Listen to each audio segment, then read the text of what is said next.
Hello students, competitive exams जो भी आने वाली है, गुजकेट है, नीट है, उसके लिए चैप्टर नंबर 3 करंट इलेक्ट्रिसिटी के कुछ इक्वेशंस, कुछ ग्राफ्स और जो डायरेक्ट इक्वेशंस है जो डायरेक्टली आप एमसीक्यू के अंदर अप्लाई कर सकते हो, उसकी यहाँ पे हम थोड़ी बहुत बात करेंगे। ये वीडियो मतलब ये जो चैप्टर है वो चैप्टर शायद 3 या 4 पार्ट में आ सकता है, जिसमें 2 पार्ट के अंदर मैं ये सब इक्वेशंस आपको बताऊंगा और दूसरे 2 पार्ट के अंदर इसके बेस पे थोड़े बहुत न्यूमेरिकल्स जो जीडब्ल्यू मेन है उसके अंदर पूछे गए वो इक्वेशन न्यूमेरिकल्स बताऊंगा। बराबर है। तो यहाँ पे देखो, करंट इलेक्ट्रिसिटी में पहला ही इक्वेशन आपके पास आता है इलेक्ट्रिक करंट का। पहले हम बेसिक इक्वेशन के थ्रू जाते हैं। इलेक्ट्रिक करंट का इक्वेशन है I is equal to q by t, but आपको क्या पता होना चाहिए कि Q is equal to n e. Q is equal to n e मतलब क्वांटाइजेशन ऑफ चार्ज आया, तो I इज इक्वल टू क्या आया, NE बाई टी। बराबर है। ये इक्वेशन आपको पता है, ये नंबर ऑफ इलेक्ट्रॉन्स है, ये टाइम है और ये क्या इलेक्ट्रिक करंट है। दूसरा अगर आपको पता होता तो ये एक इक्वेशन आता था कि इलेक्ट्रॉन जो है वो आर रेडियस में घूम रहे हैं। कितनी स्पीड से घूम रहे हैं, v जितनी स्पीड से घूम रहे हैं। तो वो जब घूम रहे हैं तो आपको उसके लीनियर स्पीड का इक्वेशन पता होना चाहिए। बोलो लीनियर स्पीड का इक्वेशन क्या था, v is equal to total distance divided by time. Capital T मतलब उसका टाइम पीरियड, एक रिवॉल्यूशन कंप्लीट करने के लिए लगता हुआ time. So T is equal to क्या था, मेरे पास 2 पाई आर बाई वी था। और मेरे पास करंट, यहाँ पे अगर इलेक्ट्रॉन घूमता है, मतलब कि कोई भी अगर आप एटम ले लेते हो तो न्यूक्लियस के आसपास इलेक्ट्रॉन घूमता है, इसलिए करंट बहता है। कोई भी एटम आप ले लोगे तो उसके अंदर करंट बहेगा और बहेगा ही। तो वो जो करंट है वो current I is equal to क्या होता है, E बाई टी। तो I इज इक्वल टू, मेरे पास इक्वेशन आता है EV अपन 2 पाई आर। तो यहाँ पे आपको पता होना चाहिए कि electric current I is equal to EV upon 2 pi r. कब, जब कोई इलेक्ट्रॉन किसी के आसपास आर जितनी रेडियस में घूमता है, कितनी स्पीड से, v जितनी स्पीड से घूमता है तब। बराबर है। उसके बाद आपके पास इक्वेशन आपके पास था EMF E is equal to W by Q मतलब कि ये मैंने सेकंड चैप्टर के अंदर आपको बता दिया था कि Q जितने चार्ज को एक जगह से दूसरी जगह ले जाने के लिए जितना वर्क करना पड़ता है किसके अंदर, पोटेंशियल के अंदर, उसको क्या बोलते हैं, ईएमएफ बोलते हैं। बराबर है। तो E is equal to W by Q मतलब EMF E is equal to W by Q. अच्छा, उसके बाद आप देखो, आपके पास अहम्स का लॉ था। ये जो अहम है, अहम का लॉ आपके पास पता था कि V प्रोपोर्शनल टू क्या होता है, I। तो V इज इक्वल टू क्या आपको मिला था, IR। और V इज इक्वल टू जो IR आपको मिला था वो IR में R क्या था, रेजिस्टेंस था। क्या था R आपको, रेजिस्टेंस था। ओके, ये आपके पास पता होना चाहिए कि V is equal to straight line जो कंडक्टर के लिए फॉलो करता था वो कौन सी लाइन फॉलो करता था, स्ट्रेट लाइन। कौन सा ग्राफ, I वर्सेस V का ग्राफ। I वर्सेस V का ग्राफ कौन सा, स्ट्रेट लाइन आपको फॉलो करता था। I बाई V का जो हमने ग्राफ देखा, I वर्सेस V का ग्राफ, वो स्ट्रेट लाइन आएगा और इसका जो स्लोप आएगा, इसका जो स्लोप आएगा वो 1 बाई आर आएगा। 1 बाई आर क्या होगा, इसका स्लोप होगा। बराबर है। ओके, तो ये I बाई V का ग्राफ 1 बाई आर उसका स्लोप हो गया। बराबर है। उसके बाद आपको पता होना चाहिए करंट डेंसिटी। कौन सी डेंसिटी, करंट डेंसिटी आपको पता था, उसको मैं किससे रिप्रेजेंट करता हूँ, J से रिप्रेजेंट करता हूँ। अब करंट डेंसिटी जो है वो वेक्टर क्वांटिटी है। करंट डेंसिटी कौन सी क्वांटिटी है, वेक्टर क्वांटिटी। बराबर है। और जो एरिया वेक्टर है वो भी कौन सी क्वांटिटी है, एरिया वेक्टर भी कौन सी क्वांटिटी है, वेक्टर क्वांटिटी। तो आपको इलेक्ट्रिक करंट का इक्वेशन मिला, I जा cos थीटा बराबर I इज इक्वल टू जा cos थीटा बराबर I is equal to J A cos theta. तो आपको J मिला I upon A cos theta, where theta is angle between J and A। Theta क्या है, J और A के बीच का एंगल है। और आपको current density J is equal to आपको मिलेगा एम्पियर पर मीटर स्क्वायर। बराबर, ये उसका यूनिट है एम्पियर पर मीटर स्क्वायर। तो ये करंट डेंसिटी के बारे में बात हो गया, I इज इक्वल टू जा cos थीटा। उसके बाद आपके पास कंडक्टेंस आता है। क्या आता है आपके पास, कंडक्टेंस को हम किससे रिप्रेजेंट करते हैं, G से। It is the inverse of the resistance. Conductance is the inverse of the resistance. तो रेजिस्टेंस का यूनिट क्या है, ओम। क्या है रेजिस्टेंस का यूनिट, ओम। तो कंडक्टेंस का यूनिट क्या आएगा, एक तो मो आएगा, मो, और दूसरा क्या आएगा, ओम इनवर्स आएगा। बराबर है। और तीसरा क्या आएगा, सीमेंस आएगा। बराबर है। तो ये किसका यूनिट था, कंडक्टेंस का यूनिट क्या आता है, रेजिस्टेंस। कंडक्टेंस जो होता है वो क्या होता है, रेजिस्टेंस का इनवर्स होता है। तो मो ओम इनवर्स है तो सीमेंस, बराबर है। तो ये किसका बात हुई, कंडक्टेंस की बात हुई। उसके बाद आपको पता है conductivity, conductivity is inversely proportional to the resistivity, conductivity is inversely proportional to the resistivity. तो ये भी आपको पता है सिग्मा इज इक्वल 1/ρ। ओके, अब ये सब जो है वो बेसिक इक्वेशन है। कौन सी इक्वेशन है, बेसिक इक्वेशन। इसके बाद आपको पता था, इसके बाद आपको इलेक्ट्रिक फील्ड और करंट डेंसिटी के बीच का डिस्टेंस इक्वेशन, इलेक्ट्रिक फील्ड, ये इलेक्ट्रिक फील्ड क्या है, ई है, ये इलेक्ट्रिक फील्ड ई है, और ये क्या है, करंट डेंसिटी, ये क्या है, करंट डेंसिटी, इसके बीच का रिलेशन। तो E is equal to rho J, rho is the resistivity, rho क्या है मेरे पास, रेजिस्टिविटी है। आपको ये सब इक्वेशन देख के ऐसा लगेगा कि ओह ये तो सब मामूली इक्वेशन है, ये सब हम नॉर्मल लाइफ में यूज करते हैं और ये सब हमको पता है, लेकिन आगे जो इक्वेशंस आ रहे हैं वो आप ध्यान से देखना क्या इक्वेशंस है, बराबर है। तो ये आपके पास क्या आ गया, E is equal to rho जे आ गया। अब उसके बाद आपको पास रजिस्टर था, रजिस्टर, वो रजिस्टर में आप लोग क्या देखते थे, रजिस्टर में आप लोगों को बोला था कि कलर कोडिंग होता है। क्या होता है, कलर कोडिंग, और उसके मुताबिक अपने को देखना होता है कि रजिस्टर का वैल्यू क्या है, रजिस्टर का वैल्यू क्या है। तो अब वो जो कलर कोडिंग है, वो जो कलर कोडिंग है उसको हम दो तरीके से बताते हैं। एक तो बीबी रॉय गो बॉम्बे वाया गेटवे, बीबी रॉय गो बॉम्बे वाया गेटवे, एक ये भी था। और दूसरा जो मैं आपको बताना चाहता हूं, दूसरा है BB Roy of Great Britain had very good wife, बराबर है। तो ये आपको देखना पड़ेगा, वो जो कलर कोडिंग था BBROY वाला जो कलर कोडिंग था वो मैं भी आपको बताता हूं, बराबर है। तो वो देखो आप यहाँ पे,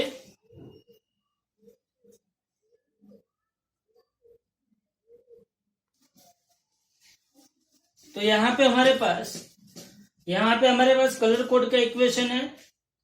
कलर कोड के बारे में हमने देखा था, कलर कोड क्या था, बी रॉय गो बॉम्बे वाया गेटवे, बराबर है। 0 1 2 3 4 5 6 7 8 9, बराबर है। मैंने आप लोगों को उसमें भी बताया था कि इसको मैं दूसरा क्या बोल सकता हूं, BB Roy of Great Britain, of Great Britain, BB Roy of Great Britain had very good wife, बराबर है। तो ये भी आपको याद रहना चाहिए। ओके, तो ये कलर कोडिंग के ऊपर से आपको पता था कि क्या करना पड़ता है। ये आपको ये पता है कि सपोज कि मेरे पास अपना जो इंडियन फ्लैग है, बराबर है, ये अपने पास सपोज की ऑरेंज है, ये अपने पास सपोज की व्हाइट कलर का बैंड है, और ये अपने पास सपोज की ग्रीन कलर का बैंड है। तो आपको पता था कि ऑरेंज मतलब ये क्या आएगा, 3 आएगा, व्हाइट मतलब ये क्या आएगा व्हाइट मतलब ये क्या आएगा, 9 आएगा,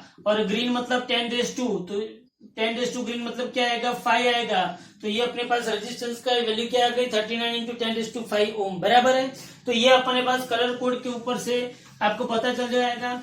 उसके बाद मैं आपको जो बताने जा रहा हूं वो ऐसा है कि कोई भी कंडक्टर ले लो, उस कंडक्टर की लेंथ अगर एल है और उस कंडक्टर का क्रॉस सेक्शन एरिया अगर ए है, तो उसका जो रेजिस्टेंस है, अब ये सब ध्यान से देखना, आगे जो इक्वेशंस थे वो सब नॉर्मल थे, अब ये सब आप ध्यान से देखना, उसका जो रेजिस्टेंस आर है वो डायरेक्टली प्रोपोर्शनल टू लेंथ है और इनवर्सली प्रोपोर्शनल टू एरिया है। तो R is equal to rho L by A आएगा, where rho is resistivity, rho को क्या बोलते हैं हम, रेजिस्टिविटी बोलते हैं। ध्यान से देखना, इसमें शॉर्ट टाइम में सब कुछ खत्म करना होता है, इसलिए मैं सुपरफास्ट स्पीड में जा रहा हूं, आपको सिर्फ इक्वेशंस बता रहा हूं, रिवीजन और कुछ नहीं। यहाँ पे आपको सब कुछ पता ही है कि ये सब कुछ आप लोगों ने डिराइव कर भी दिया है। तो R is equal to rho L by a, rho is resistivity, l is क्या है, लेंथ है, और ए क्या है, क्रॉस सेक्शन एरिया। अब इसमें एक मेन बात ये है कि R इज इक्वल टू जो रो एल बाई ए है उसको आप L से मल्टीप्लाई करो, L से डिवाइड करो, तो R is equal to rho l square divided by a l. But जो वॉल्यूम है, वॉल्यूम इज इक्वल टू क्या होता है, एल होता है, वॉल्यूम इज इक्वल टू क्या होता है, एल। तो R इज इक्वल टू क्या हुआ, रो l square divided by volume. ना वॉल्यूम कांस्टेंट है, अगर आप कुछ भी करो, जो भी कंडक्टर है, कंडक्टर की लेंथ अगर आप इंक्रीज करोगे, आप डिक्रीज करोगे, कुछ भी करोगे, उसका वॉल्यूम क्या रहेगा, कांस्टेंट। अगर वॉल्यूम कांस्टेंट रहता है और रेजिस्टिविटी भी कांस्टेंट रहती है तो आर प्रोपोर्शनल टू क्या आता है, एल स्क्वायर। क्या आता है, R proportional to L square. अब ये इक्वेशन अपने लिए बहुत इंपॉर्टेंट है, क्योंकि आपको ऐसे क्वेश्चन पूछे जाते हैं कि लेंथ मैंने बढ़ाई, लेंथ मैंने घटाई, समझ में आ रहा है, लेंथ बढ़ाई तो रेजिस्टेंस में क्या इफेक्ट होगी, लेंथ घटाई तो रेजिस्टेंस में क्या इफेक्ट होगी। तो R proportional to L square है, और वो परसेंटेज में क्वेश्चन पूछते हैं।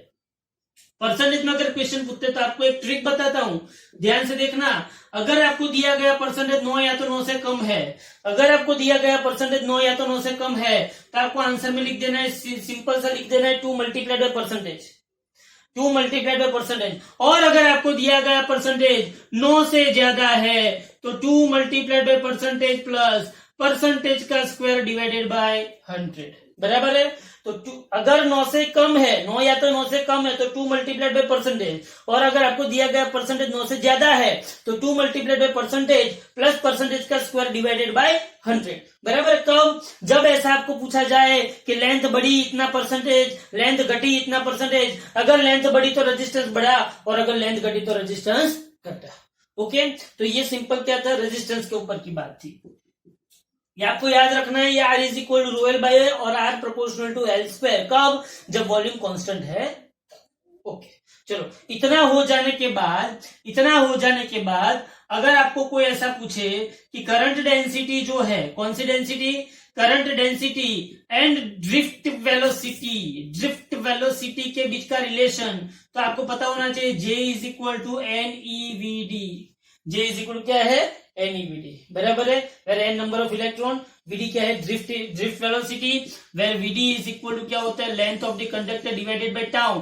टाउ क्या होता है, रिलैक्सेशन टाइम। क्या होता है tau, relaxation time. Now what do you mean by relaxation time, जब इलेक्ट्रॉन एक आयन के साथ कोलाइड करके स्ट्रेट वे में मोशन करता है और दूसरे आयन के साथ वापस कोलिजन करता है, जो दो कंसेक्यूटिव कोलिजन होते हैं उसके बीच का जो टाइम होता है उसको क्या बोलते हैं, रिलैक्सेशन टाइम। ओके फाइन, तो Vd इज इक्वल टू क्या मिल गया मुझे, L/T। इसके ऊपर से मुझे रेजिस्टिविटी का एक इक्वेशन आपको पता होगा, मिलेगा कि rho is equal to m upon NE² tau.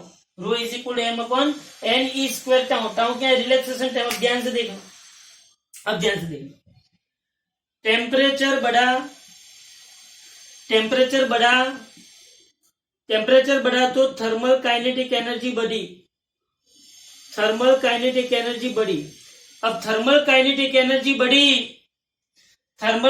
Energy बढ़ी तो क्या बढ़ा, बोलो, वाइब्रेशंस बढ़े। अब वाइब्रेशंस अगर बढ़े तो क्या बढ़ा, टेम्परेचर बढ़ा तो थर्मल काइनेटिक एनर्जी बढ़ी, थर्मल काइनेटिक एनर्जी बढ़ी तो वाइब्रेशंस बढ़े। अगर वाइब्रेशंस बढ़े तो क्या बने, कोलिजन्स बढ़े। और अगर कोलिजन्स अगर बढ़े तो क्या हुआ, रिलैक्सेशन टाइम कम हुआ।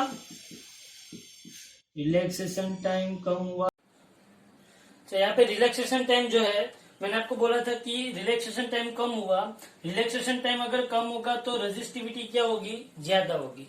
समझो यहाँ पे, तो टेम्परेचर बढ़ा तो थर्मल काइनेटिक एनर्जी बढ़ी, थर्मल काइनेटिक एनर्जी बढ़ी तो वाइब्रेशंस बढ़े, किसके, आयंस के वाइब्रेशंस बढ़े, तो कोलिजन्स बढ़े तो रिलैक्सेशन टाइम कम हुआ। और रिलैक्सेशन टाइम कम होगा तो रेजिस्टिविटी बढ़ेगी। इसीलिए आप लोगों को पता होगा कि जो कंडक्टर होता है, कंडक्टर के अंदर क्या होता है, टेम्परेचर बढ़ता है तो रेजिस्टिविटी भी क्या होती है, बढ़ती है, बराबर है। तो ये कंडक्टर की बात हो गई।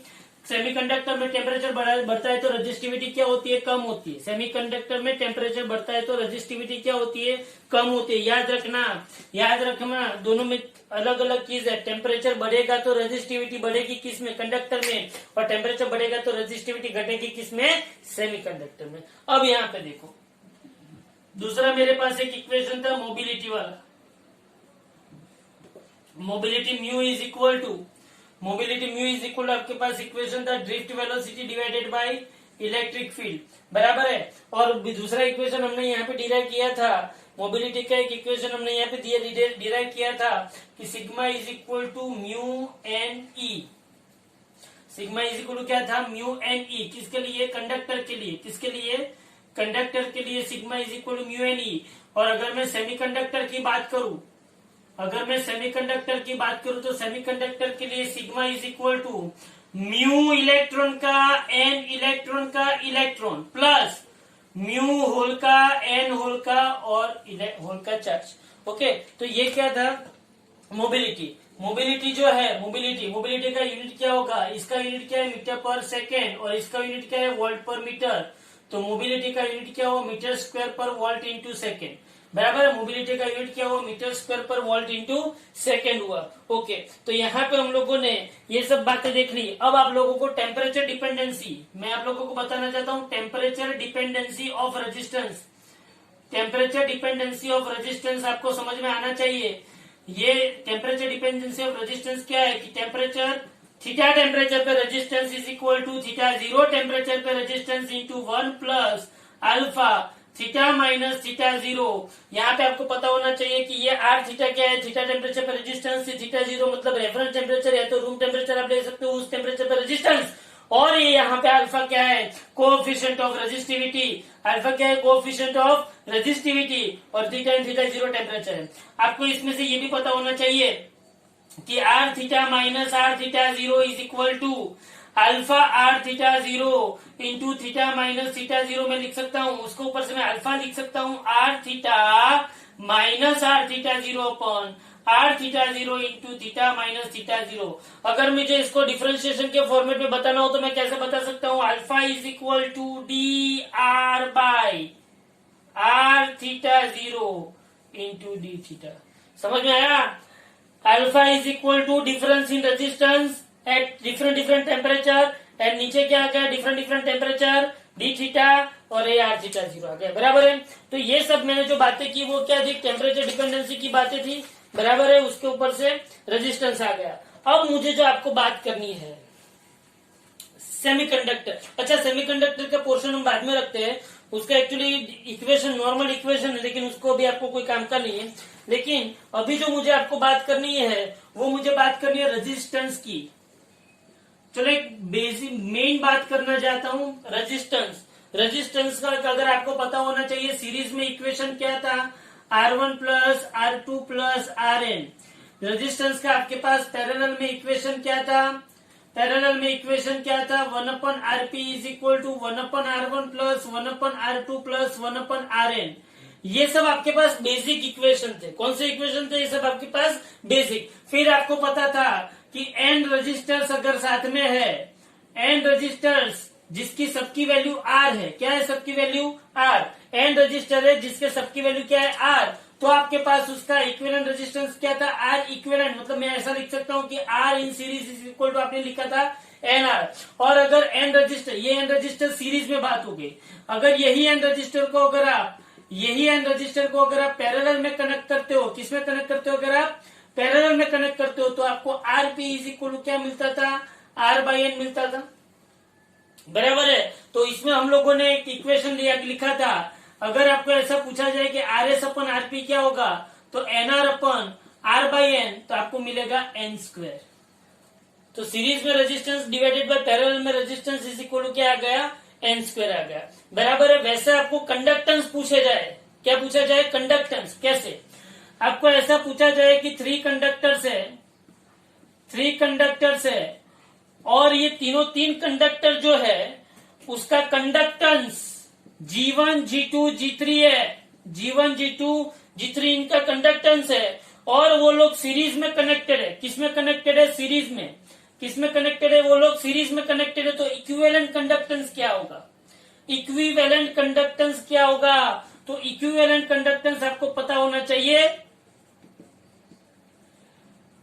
इक्विवेलेंट कंडक्टेंस आपको पता होना चाहिए G is equal to G1 G2 G3 divided by G1 G2 G3 divided by, यहाँ पे आपको आना चाहिए G1 G2, यहाँ पे आना चाहिए G1 G2 plus G1 G3 plus G2 G3। बहुत ज्यादा पूछा जाने वाला एमसीक्यू है गुजकेट के अंदर, सभी के अंदर, तो ये आपको पता होना चाहिए कंडक्टेंस के बारे में। दूसरा आपको पता होना चाहिए, देखो यहाँ पे अगर मेरे पास दो रजिस्टर है और दोनों को मैंने पैरेलल में कनेक्ट किया हुआ है, ध्यान से देखना, दोनों रजिस्टर को मैंने पैरेलल में कनेक्ट किया हुआ है और यहाँ पे सप्लाई बैटरी का दिया हुआ है, इसका रेजिस्टेंस R1 है और इसका रेजिस्टेंस R2 है। यहाँ पे करंट कितना पास हुआ, I। और अगर आपको पूछा है कि यहाँ पे कितना करंट पास होगा और यहाँ पे कितना करंट पास होगा। सीधी सी बात है, यहाँ पे करंट डिवाइड होगा तो R1 में से कितना करंट पास होगा और R2 में से कितना करंट पास होगा, वो अगर आपको पूछा है तो आप क्या करोगे इसमें। तो इसका डायरेक्टली एक इक्वेशन आपको लिखना है, ध्यान से देखो। अगर आपको I1 ढूंढना है तो टोटल करंट I और आपको I1 किसमें से पास होता है वो ढूंढना है, R1 में से। तो I into R2 upon R1 plus R2। ध्यान से देखना, I1 में से अगर करंट पास होता हुआ ढूंढना है, I1 में से अगर करंट पास होता हुआ ढूंढना है, मतलब मैं आपको बता दूं कि R1 में से करंट पास होता हुआ ढूंढना है तो आप क्या करोगे। R1 में से करंट पास होता हुआ ढूंढना है तो आपको क्या लिखना पड़ेगा, I1 is equal to I into R2 upon R1 plus R2। और अगर आपको R2 में से पास होता हुआ करंट ढूंढना है तो I2 is equal to I into R1 upon R1 plus R2। बराबर है। तो ये आपके पास क्या आ गया, करंट डिवीजन। पैरेलली कनेक्ट है तो उसके लिए आपको क्या आ गया, करंट डिवीजन आ गया। बराबर है। उसके बाद आप लोग देखो,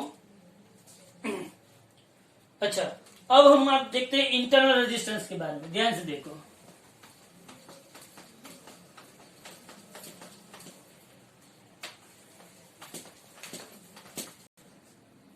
तो अगर पैरेलल कनेक्शन में आपको रजिस्टर्स कनेक्ट किए हुए हैं तो दोनों रजिस्टर में से कितना करंट पास होता है वो आपको ये इक्वेशन के थ्रू मिल जाएगा। बराबर है। अगर R1 में से करंट पास होता हुआ देखना है तो R2 रखना है, अगर R2 में से करंट पास होता हुआ देखना है तो R1 रखना है। ओके चलो, अब मैं आपको बात करता हूं सेल की। कोई भी जो सेल होता है, सेल जिसको हम बैटरी भी बोल सकते हैं, सेल मतलब इलेक्ट्रोवोल्टेइक सेल। ये जो सेल है उस सेल का 2 इलेक्ट्रोड होता है, उसमें इलेक्ट्रोलाइट मटेरियल होता है, लेकिन बेसिकली जो बात होती है वो सेल का एक इंटरनल रेजिस्टेंस होता है। क्या होता है, सेल का इंटरनल रेजिस्टेंस होता है, पहली बात। दूसरी बात, सेल का एक ईएमएफ होता है। और तीसरी बात, सेल का पोटेंशियल डिफरेंस जो बोलते हैं हम, potential difference between two ends of the cell, उसको हम क्या बोलते हैं, टर्मिनल वोल्टेज बोलते हैं। क्या बोलते हैं उसको हम, टर्मिनल वोल्टेज। ध्यान से देखना, तो ये जो इंटरनल रेजिस्टेंस है उसको स्मॉल आर से रिप्रेजेंट करते हैं, ईएमएफ को हम ई से रिप्रेजेंट करते हैं और टर्मिनल वोल्टेज को हम वी से रिप्रेजेंट करते हैं। बराबर है। अगर आपका सेल यूज हो रहा है, तो आपके पास इक्वेशन क्या आएगा, V is equal to E minus I R आएगा। क्या आएगा, V is equal to E minus I R, where I क्या है, current passing through the cell. बराबर है। और अगर आपका सेल चार्जिंग हो रहा है, क्या हो रहा है, अगर आपका सेल चार्जिंग हो रहा है तो आपको कंपल्सरी याद रखना है कि V इज इक्वल टू क्या आएगा, E प्लस आई आर आएगा। याद रखना, अगर आपका सेल यूज हो रहा है तो V इज इक्वल टू क्या आएगा, E माइनस आई आर आएगा। और अगर आपका सेल चार्जिंग हो रहा है तो V इज इक्वल टू क्या आएगा, E प्लस आई आर आएगा। ये जो R है, स्मॉल r, उसको क्या बोलते हैं, इंटरनल रेजिस्टेंस बोलते हैं। इंटरनल रेजिस्टेंस क्या डेफिनेशन अगर आप बोलने जाओ तो the resistance offered by the electrolyte,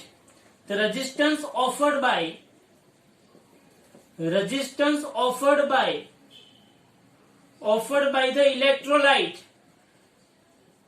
cell जो होता है उसके अंदर इलेक्ट्रोलाइट मटेरियल होता है। इलेक्ट्रोलाइट मटेरियल इलेक्ट्रॉन को ट्रांसफर होने में कुछ दिक्कत क्रिएट करता है। The resistance offered by the electrolyte of a cell to the flow of current between the electrode, of a cell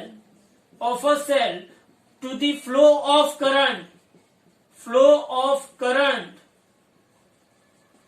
of current between the electrodes. बराबर, उसको क्या बोलते हैं, इंटरनल रेजिस्टेंस स्मॉल आर बोलते हैं। ध्यान से देखना, इंटरनल रेजिस्टेंस स्मॉल आर आपको समझ में आना चाहिए। The resistance offered by the electrolyte of a cell to the flow of current between the electrodes. बराबर है। तो ये आपको पता होना चाहिए कि V इज इक्वल क्या होता है, E माइनस आई आर, और V इज इक्वल क्या होता है, E प्लस आई आर। दूसरी बात मैं आपको यहाँ पे बता दूं कि अगर मेरे पास ये एक सेल है, ये एक मेरे पास सेल है, बराबर है। इस सेल का ये इंटरनल रेजिस्टेंस है स्मॉल आर, ये क्या है उसका इंटरनल रेजिस्टेंस स्मॉल आर, ये क्या है इसका टर्मिनल वोल्टेज, और इस सेल को मैंने एक्सटर्नल रेजिस्टेंस कैपिटल आर के साथ कनेक्ट किया हुआ है। ये सेल है, ये उसका इंटरनल रेजिस्टेंस है, और मैंने इसको एक्सटर्नल रेजिस्टेंस कैपिटल आर के साथ कनेक्ट किया हुआ है। तो क्या होगा, तो current passing through the circuit, या तो current passing through the resistance R क्या होगा, I is equal to, suppose की इसका ईएमएफ में ई ले तो I is equal to E upon क्या होगा, आर प्लस आर होगा, क्या होगा, I is equal to E upon R plus R, तो यहाँ पे आई इज इक्वल आएगा E upon R plus R, and potential difference between two ends of the resistor, potential difference क्या होगा, V is equal to I into capital R, तो V is equal to E upon R plus R into capital R, बराबर है। तो ये क्या हो गया, पोटेंशियल डिफरेंस हो गया, और ये करंट हो गया, सेल का इंटरनल रेजिस्टेंस हो गया, और उसका ईएमएफ हो गया, बराबर है। अब देखो यहाँ पे जो टर्मिनल वोल्टेज V है, terminal voltage V is equal to EMF minus potential drop across the internal resistance. Terminal voltage V जो है is nothing but, terminal voltage V is nothing but EMF minus potential difference across the internal resistance. याद रखना, terminal voltage is nothing but EMF minus potential difference across the internal resistance. याद रहेगा ये आपको current passing through the circuit, और ये potential difference, potential drop across the capital R resistance, बराबर है। तो ये हमने नॉर्मल सी बात की। अच्छा, internal resistance of the cell क्या होगा, internal resistance of the cell का इक्वेशन इसमें से क्या मिलेगा आपको, तो internal resistance small R is equal to E minus V by I, small R is equal to क्या होगा, E minus V by I. देखो small R is equal to E minus V by I, समझ लो कैसे। देखो ये equation को यहाँ पे मैं लाया, इस इक्वेशन को आप यहाँ पे लाओ तो क्या होगा बोलो, तो I R is equal to E minus V होगा, I R is equal to E minus V होगा, तो R is equal to E minus V by I, E minus V by I. लेकिन आई क्या है मेरे पास, आई मेरे पास क्या है, तो आई इज इक्वल टू क्या है, वी बाई आर, तो आई इज इक्वल में क्या रखूंगा, वी बाई आर, तो मुझे स्मॉल आर मिल जाएगा, बराबर है। तो इसके स्पेशल केस मुझे लिखने हैं, स्पेशल केस मुझे लिखने, ध्यान से देखो, इसके स्पेशल केस मुझे लिखने, ध्यान से देखो। यहाँ पे देखो फिर से मैं समझा रहा हूँ, सेल जो है वो इंटरनल रेजिस्टेंस आर होता है, ईएमएफ ई होता है, पोटेंशियल डिफरेंस होता है जिसको हम टर्मिनल वोल्टेज V बोलते हैं। अगर सेल यूज में है तो V is equal to E minus I R आएगा, अगर सेल चार्जिंग हो रहा है तो उसको V इज इक्वल टू क्या मिलेंगे, प्लस आई आर मिलेंगे, बराबर है। V is equal to E plus I R होगा, बराबर है। अगर मैंने सेल के साथ एक capital R resistance externally connect किया हुआ है तो इस सर्किट में से पास होता हुआ current I is equal to क्या होगा, E divided by R plus R, और इस रजिस्टर के अक्रॉस पोटेंशियल डिफरेंस क्या होगा, V is equal to I R, बराबर है। अब मैंने यहाँ पे इस इक्वेशन में से मैंने क्या किया, स्मॉल आर को सब्जेक्ट ऑफ इक्वेशन बनाया, तो मुझे क्या मिला, E minus V by I मिला। ओके, अब इसके स्पेशल केस देखो आप।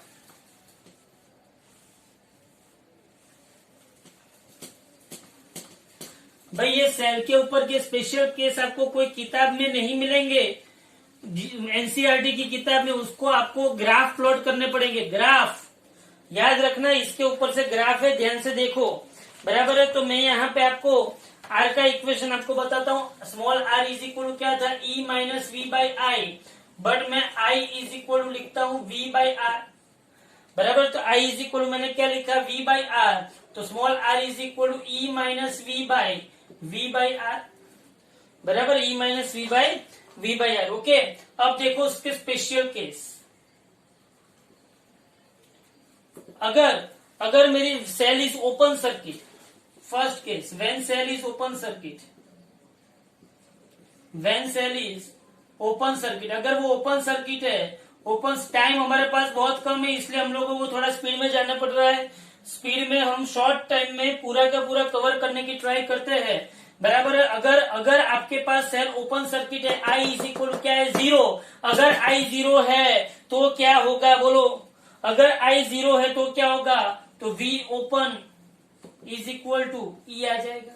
कैसे, क्योंकि V इज इक्वल टू मेरे पास क्या है, E minus I are, E minus I are, और अगर I 0 है तो V इज इक्वल टू क्या आ जाएगा, E आ जाएगा। ओके, तो ये स्पेशल केस है कि अगर सेल में से कोई करंट पास नहीं हो रहा है तो जो टर्मिनल वोल्टेज है, क्या है, जो टर्मिनल वोल्टेज है वही आपको क्या मिल जाएगा, ईएमएफ मिल जाएगा। बराबर है। दूसरा केस, रियल सेल जो होता है, कौन सा सेल होता है, रियलिटी में जो सेल होता है उसका टर्मिनल वोल्टेज ऑलवेज उसके ईएमएफ से क्या होता है, कम होता है। क्यों कम होता है, क्योंकि ईएमएफ जो है वो इलेक्ट्रॉन को मिली हुई एनर्जी है एक इलेक्ट्रोड से दूसरे इलेक्ट्रोड तक जाने के लिए, ईएमएफ। लेकिन वो जब एक इलेक्ट्रोड से दूसरे इलेक्ट्रोड जाते हैं तो रास्ते में इलेक्ट्रोलाइट्स जो है जिसके अंदर केमिकल्स होते हैं, उस केमिकल की ऑपोज में वर्क करने में वो एनर्जी यूज हो जाती है। तो जब वो इलेक्ट्रॉन्स दो इलेक्ट्रोड पे जमा होते हैं, बराबर है, एक इलेक्ट्रोड से दूसरे इलेक्ट्रोड पे जाते हैं, तब कुछ एनर्जी लॉस करके जाते हैं। तो सीधी सी बात है, टर्मिनल वोल्टेज ईएमएफ से क्या होगा, कम होगा रियलिटी में। बराबर है। तीसरा केस अगर आप देखो, चार्ज हो गया, खत्म हो गया। बराबर है। अगर I इज इक्वल टू 0 है, अगर I इज इक्वल टू 0 है, समझना ध्यान से, अगर I इज इक्वल टू 0 है तो V is equal to E है। तो if I is equal to 0 then V is equal to E, then EMF is independent of R। याद रखना, EMF is independent of R। तो अगर मैं EMF and R का ग्राफ प्लॉट करूंगा तो क्या आएगा, स्ट्रेट लाइन, मोस्ट टाइम की ग्राफ। अगर I 0 है तब V is equal to E है।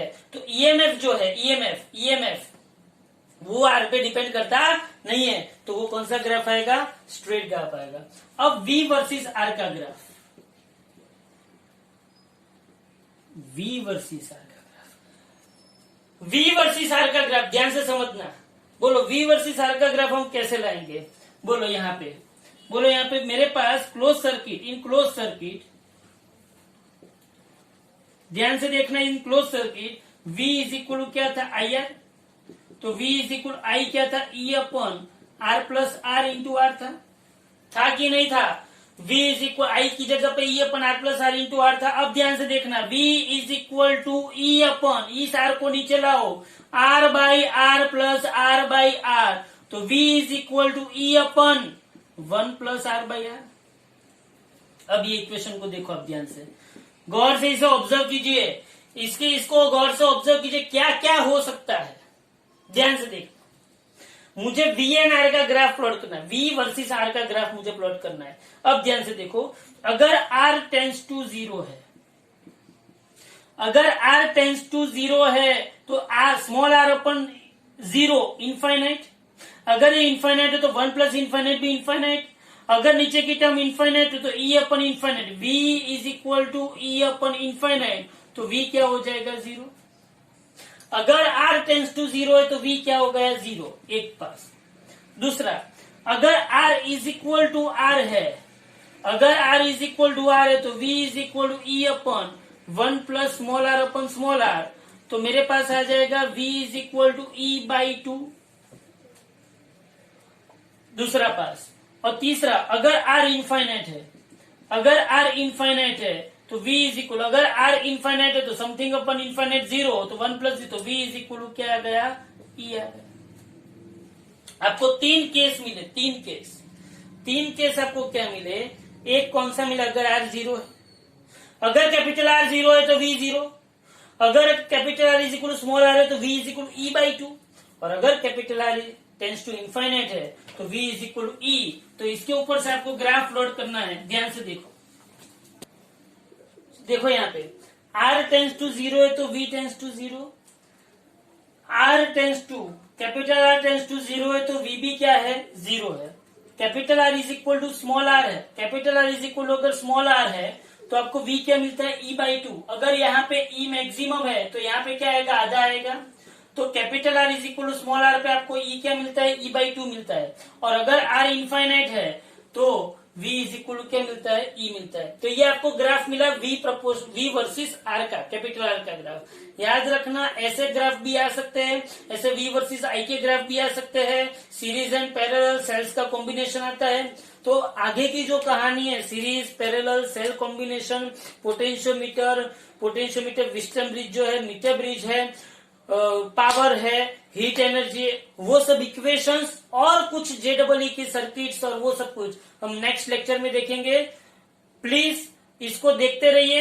ये आपको पूरे के पूरे चैप्टर का सिर्फ रिवीजन मिल रहा है, थोड़ा फास्ट में जा रहा है, थोड़ा शॉर्ट में समझा रहा हूं, लेकिन ये अगर आपने एक बार मेमोराइज कर लिया तो आपको कॉम्पिटिटिव एग्जाम में प्रॉब्लम नहीं आएगी। Thank you very much.